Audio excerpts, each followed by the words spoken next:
आज हम अंधेरे और लालच से बुनी एक ऐसी खौफनाक कथा की परतों को खोलेंगे जिसका नाम है डेढ़ फुटिया। कहानी की शुरुआत होती है आधी रात के घने अंधेरे में। एक आदमी है विवेक। उसके हाथ में एक फावड़ा है और एक टॉर्च, और वो एक कब्रिस्तान के सन्नाटे को चीरता हुआ आगे बढ़ रहा है। वो यहाँ किसी खास मकसद से आया है, एक ऐसी चीज की तलाश में जो या तो उसकी किस्मत बदल सकती है या फिर उसे हमेशा के लिए तबाह कर सकती है। माहौल ऐसा है कि दम घुट जाए। हवा में एक अजीब सी भारीपन है और दूर कहीं कुत्तों के भौंकने की आवाज इस डर को और भी बढ़ा रही है।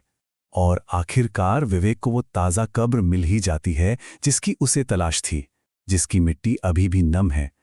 पर जैसे ही विवेक अपना काम शुरू करने वाला होता है, कब्र के पास से फुफकारता हुआ एक काला नाग उस पर हमला कर देता है। विवेक किसी तरह खुद को बचाता है और बिना एक पल सोचे उसी फावड़े से उस सांप के 2 टुकड़े कर देता है। सांप का खून कब्र की ताज़ा मिट्टी में जज्ब हो जाता है, मानो जमीन को इसी बलि का, इसी खून का इंतजार था। इस बुरे शगुन को नजरअंदाज करके विवेक कब्र खोदना शुरू कर देता है। फावड़े की हर चोट उस खामोशी को चीर रही है। खपाच खपाच विवेक की धड़कनें तेज हो रही हैं और आसपास के पेड़ों पर बैठे गिद्ध भी अपने पंख फड़फड़ाने लगते हैं, जैसे उन्हें पता हो कि जमीन के नीचे से कुछ ऐसा निकलने वाला है जो इस दुनिया का नहीं है। और फिर अचानक लगभग 4 फुट नीचे उसका फावड़ा किसी बहुत ही सख्त चीज से टकराता है। सन्नाटे में गूंजती वो खट की आवाज विवेक की सांसें रोक देती है।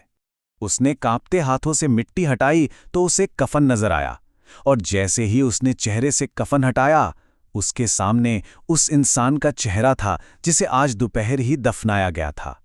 लाश की आधी खुली आंखें उसे ऐसे घूर रही थीं मानो वो जिंदा हो, और उस कब्र से ऐसी ठंडक निकल रही थी कि विवेक की उंगलियां सुन्न पड़ने लगी।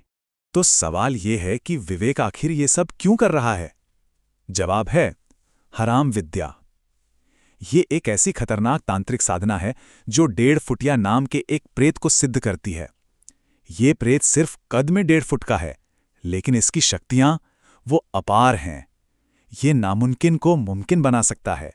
इस खतरनाक साधना की सबसे जरूरी और सबसे खौफनाक चाबी है एक ताज़ा मुर्दे की जांग की हड्डी। ये सिर्फ एक हड्डी नहीं है, बल्कि पाताल की ऊर्जा को खींचने वाला एक एंटीना है, और विवेक उसी हड्डी को हासिल करने यहां आया है। विवेक कांपते हाथों से अपनी जेब से एक तेज धार वाला चाकू निकालता है। जैसे ही वो चाकू की नोक उस ठंडे मांस पर रखता है, पूरे कब्रिस्तान में एक ऐसी चीख गूंजती है जो किसी इंसान की हो ही नहीं सकती। पर वो रुकता नहीं और कड़कड़ाती हुई आवाज के साथ हड्डी को मांस से अलग कर लेता है। हड्डी के हाथ में आते ही जमीन के अंदर से एक अजीब फुफकार सुनाई देती है, और कब्र के अंदर से गाढ़ा बदबूदार काला धुआं एक फव्वारे की तरह निकलने लगता है। ये धुआं नहीं, ये एक साया है जो धीरे धीरे एक ठोस आकार ले रहा है। और अब विवेक के सामने वो खड़ा था, 1.5 फुटिया। उसका रूप इतना भयानक था कि देखकर ही रूह कांप जाए। शरीर से 2 गुना बड़ा सर, जलते हुए अंगारों जैसी लाल आंखें, और उसकी झुर्रियों वाली खाल से काली राख छड़ रही थी। विवेक की चीख उसके गले में ही फंसकर रह गई। उस प्रेत ने अपना नुकीला हाथ विवेक की तरफ बढ़ाया, और उसकी आवाज ऐसी थी जैसे हजारों सूखे पत्ते एक साथ कुचले जा रहे हों। उसने विवेक से कहा, अपनी भूख मिटाने के लिए उसे भोग चाहिए।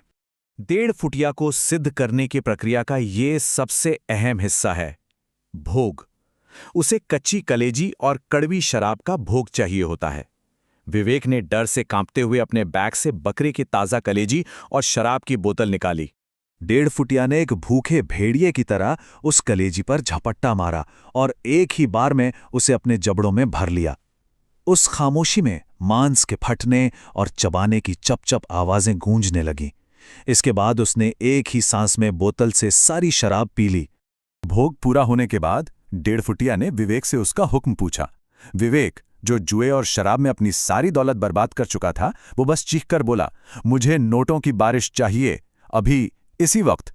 1.5 फुटिया के चेहरे पर एक डरावनी मुस्कान आई और उसने अपने हाथ आसमान की ओर उठा दिए, और अगले ही पल आसमान से पानी नहीं बल्कि 500 और 2000 के एकदम करारे नोट बरसने लगे। विवेक पागलों की तरह उन नोटों को बटोरकर अपने बैग में ठूसने लगा। लेकिन तभी उसकी नजर एक नोट पर पड़ी। उस पर ताज़ा गीला खून लगा था। उसने दूसरा नोट उठाया, तीसरा उठाया, हर एक नोट खून से सना हुआ था। और यही हराम विद्या का असली सच है। विवेक जिसे दौलत समझ रहा था, वो असल में उस ताज़ा लाश के कफन के टुकड़े थे जो सिर्फ नोट होने का भ्रम पैदा कर रहे थे। धीरे धीरे वो सारे नोट गलकर इंसानी खाल और सड़ी हुई मिट्टी में बदलने लगे। 1.5 फुटिया ने विवेक को मारा नहीं, उसने उसे एक जिंदा भूत बना दिया। उसे दौलत तो मिली, पर एक भयानक अभिशाप के साथ। अब वो जब भी दुनिया की सबसे महंगी शराब पिएगा तो उसके मुंह में खून का स्वाद आएगा। जब वो मखमल के बिस्तर पर सोएगा तो उसे शमशान की तपती राख चुभेगी, और पैसों को छूते ही उसे उसी मुर्दे के सड़ने की बदबू आएगी। विवेक अब उस दौलत के ढेर के बीच भूखा प्यासा जी रहा है। उसके पास लाखों रुपए हैं, लेकिन वो एक दाना अनाज तक नहीं खा सकता। वो उस हड्डी का गुलाम बन चुका है, और हर रात 1.5 फुटिया उसे और दौलत देता है और उसके दर्द को और ज्यादा बढ़ाता है। तो ये कहानी हमें एक बहुत जरूरी सवाल पर लाकर छोड़ देती है। विवेक को बेशुमार दौलत तो मिल गई, लेकिन उसने अपनी इंसानियत, अपने जीने का एहसास खो दिया। तो सोचने वाली बात यह है कि उस धन का आखिर क्या मूल्य है जिसे पाने के बाद जीने का एहसास ही खत्म हो जाए।